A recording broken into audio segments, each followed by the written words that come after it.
Offline business versus internet marketing. If you were planning an offline business, you would first have to think about finance, probably quite a large sum of money, depending on the type of business.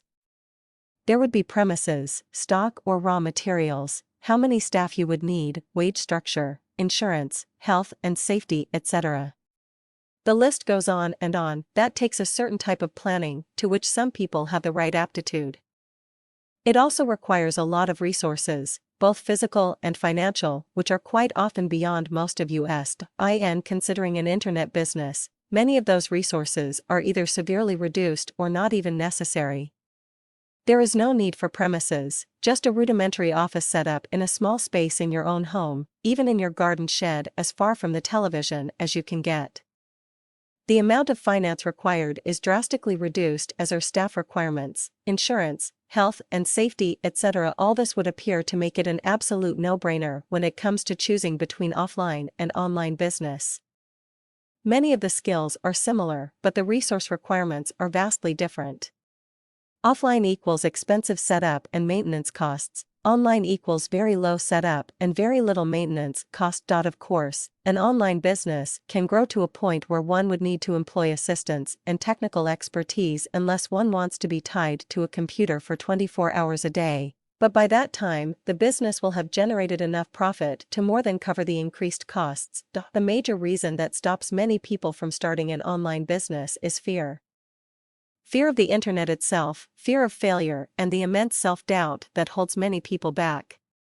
There is also the widely held belief that online businesses are full of competence tricksters and that all online training courses will cost a lot of money but give one very little in return. The fact is that there are many such devious people and much worthless information available to the unwary on the internet, but there are also many ways to check the credentials of online advertisers.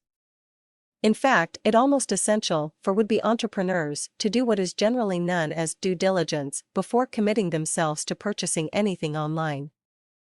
A simple search in Google or other search engines will generally reveal many reviews of well-known products and the people behind the scenes. As long as one only deals with well-known or well-recommended people or companies, the internet is a perfectly safe place to be in business. To start an online business, for the most part one only needs 3 basic elements. Firstly, a domain name, which gives one an online identity, and costs usually less than $10 per year. There are many online companies selling domain names and are all very similar. Shop around for the best deal. Next, build or buy a website or set up a simple squeeze page. This can be done virtually for free, or you can pay someone to do it for you, for which the price can vary wildly and requires serious thought. Once one has a website, then a hosting account is required to put it online and viewable to the world. Hosting companies, again there are many, usually charge about $10 per month. Now you are in business, and when you attract visitors, known as traffic, to your website, you are now in a position to sell. This is a very simplified way to set up a business in today's internet.